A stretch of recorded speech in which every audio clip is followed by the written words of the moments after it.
The Nerima incineration plant, an indispensable pillar for our daily life.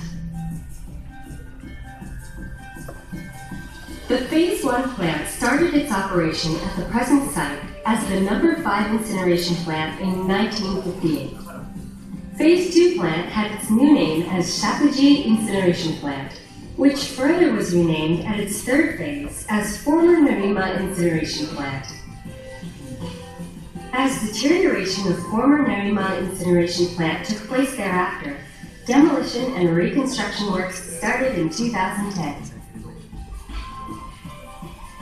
Thus, the Phase 4 plant, Nerima Incineration Plant, was completed in November 2015. Due to its location in the core part of an urban area, environmental consciousness and safety, as well as stable treatment performance, are well taken into consideration through measures such as placement of lower half structure plant facilities at underground level. The capacity of Nerima Incineration Plant to treat combustible waste is 500 tons per day at maximum. Treatment done here has many different aspects, such as an effective use of heat energy in waste, conservation of energy consumption, and contribution to a material cycle-oriented society thereby.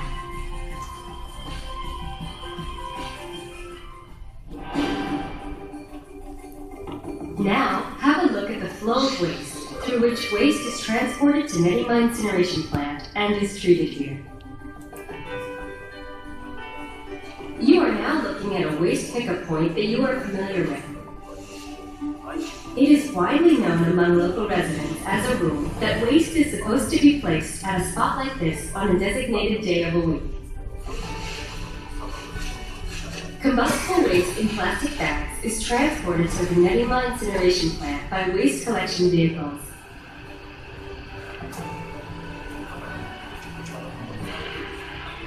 Look! A collection vehicle is now entering into Nerima Incineration Plant. A virtual plant tour now begins. The waste collection vehicle stopped. Here, the mass of waste loaded on the vehicle is weighed by a truck scan. After weighing, the waste is transported into the plant.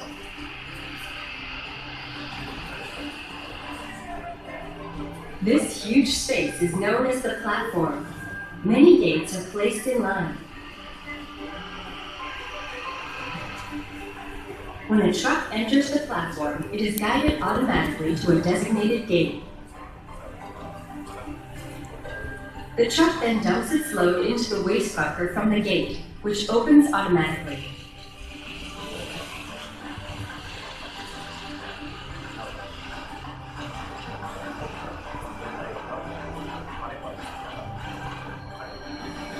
The waste bunker, filled with waste, is capable of temporary storage of waste up to 2,300 collection vehicles equivalent.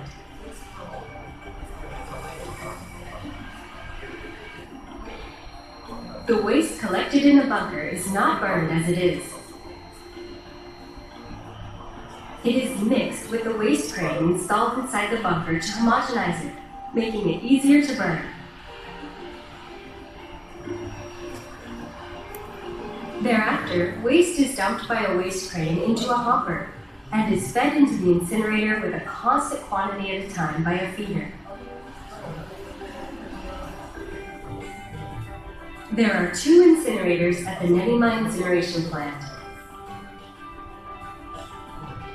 Now, an internal view is shown to you. We will switch to virtual images.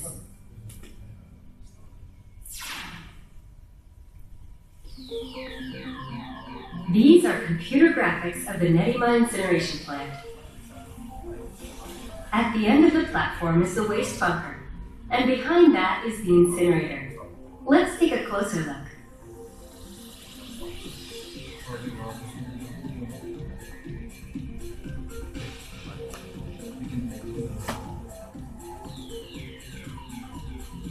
Inside of the furnace is burning red hot. The temperature is extremely high, at over 800 degrees Celsius, and the waste is fully combusted. This high combustion temperature helps prevention of generating dioxins. Have a look at the bed part of the furnace. You can see something is moving. This is called stoker. The stoker oscillates back and forth, stirring and pushing waste along the bed, while air blown into the incinerator both from the bottom and sides of the furnace accelerates combustion. The movement of the stoker dries and burns the waste, turning it into ash. At the end part of the furnace, you can observe falling of the ash.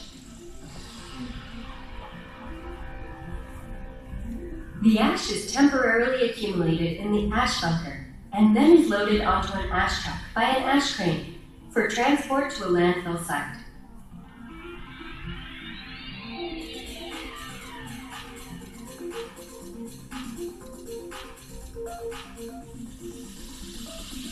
Now let us take another look at the furnace.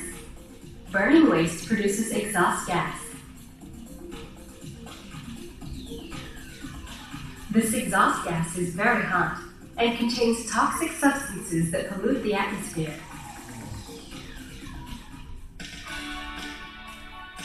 Next, we will move from the furnace and take a look at the boiler, where the exhaust gas first arrives.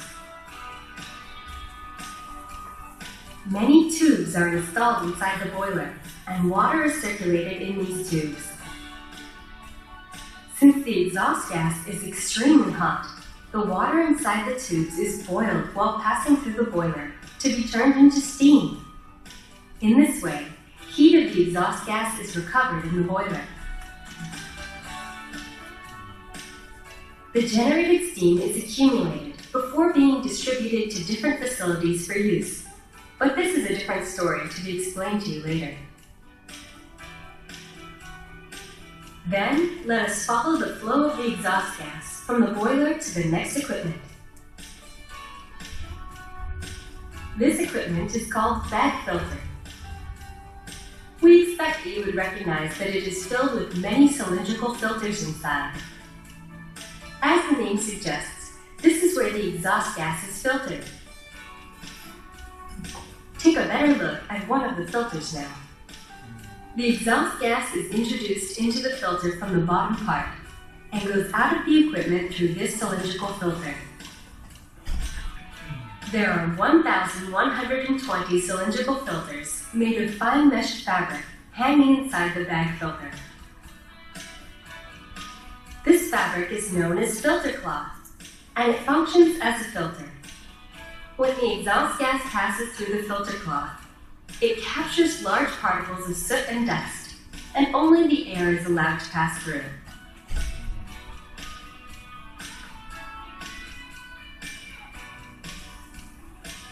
The exhaust gas also contains dioxins, mercury, hydrogen chloride, and sulfur oxides.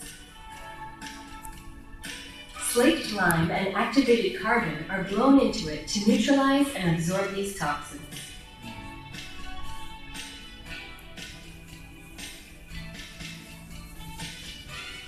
The exhaust gas then is introduced to the gas scrubber and catalyst reaction tower. Inside the gas scrubber, the exhaust gas is treated with caustic soda and a liquid chelate to remove mercury, hydrogen chloride, and sulfur oxides.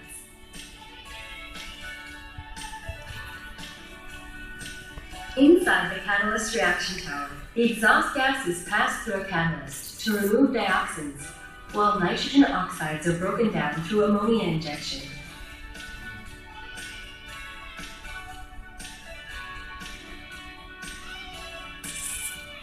The cleaned exhaust gas, which went through such procedures, is then discharged into the atmosphere from the 100-meter stack in this plant.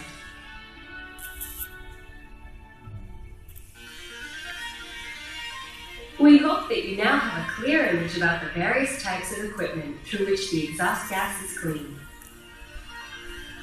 Next, we will take a look at how the steam that was previously mentioned and is generated by the boiler would be utilized. This is a steam turbine generator.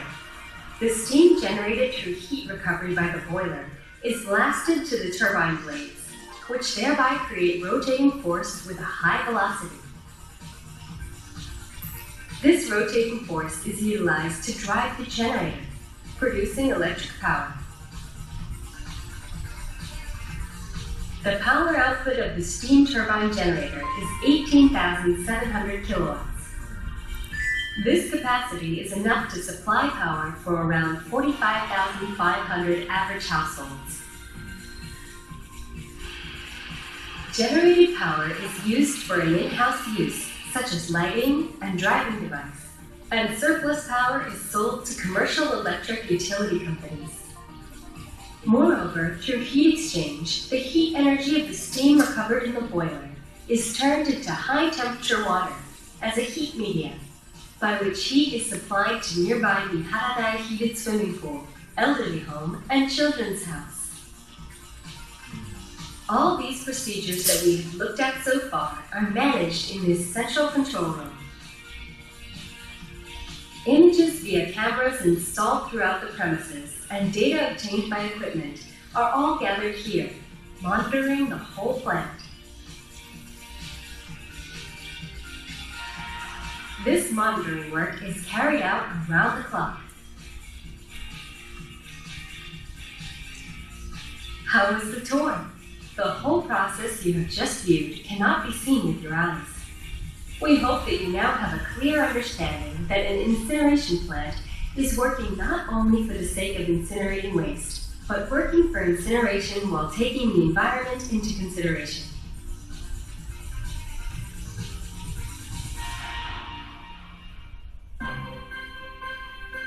Now, take a look at the outside of the plant. You can see how Nerima incineration plant is designed in consideration of its external appearance and surrounding environment.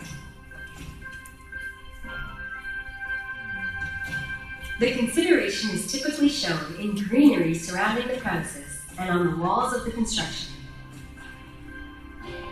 This greenery is not only visually soothing, but it also serves to ease the heat island phenomenon, which has become an issue in urban areas during summer. Moreover, the Nerima incineration plant makes an active use of natural energy. Solar panels cover the entire rooftop of the building, and natural lighting is introduced to the previously mentioned platform, while skylights are installed on the roof of the waste bunker. Sunlight is used as much as possible during the day in an effort to cut the unnecessary consumption of electricity.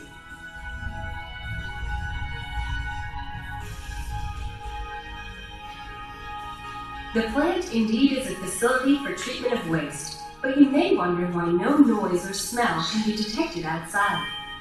The secrets are in the design of the plant. At the entrance to the platform introduced to you in the beginning, a high-speed shutter and electric-powered doors are equipped, by which leakage of odors from the waste bunker and platform is prevented. There is also an air curtain forming a wall of air even when the door is open, and the incinerator and deodorizer suck air out of the platform, preventing foul odors from escaping outside.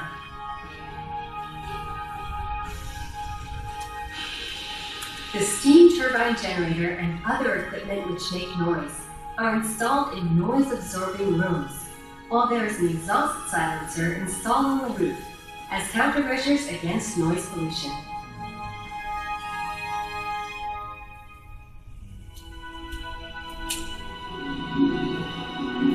As you can see, the plant not only treats waste disposed of from your households in a safe and stable manner, but a variety of measures are applied to the plant in consideration of the surrounding environment. So far, you have viewed just a computerized simulation, but now beyond that, please explore this plant to eyewitness what is actually going on in this place by yourselves.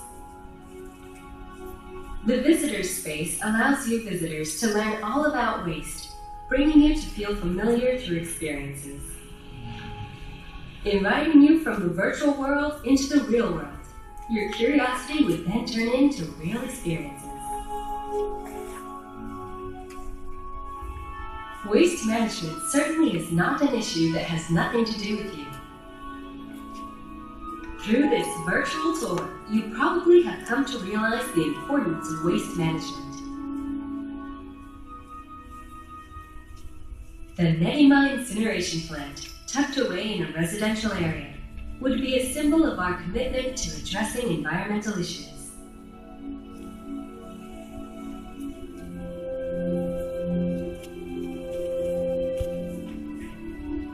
Now, it is time for you to start an actual look at the plant.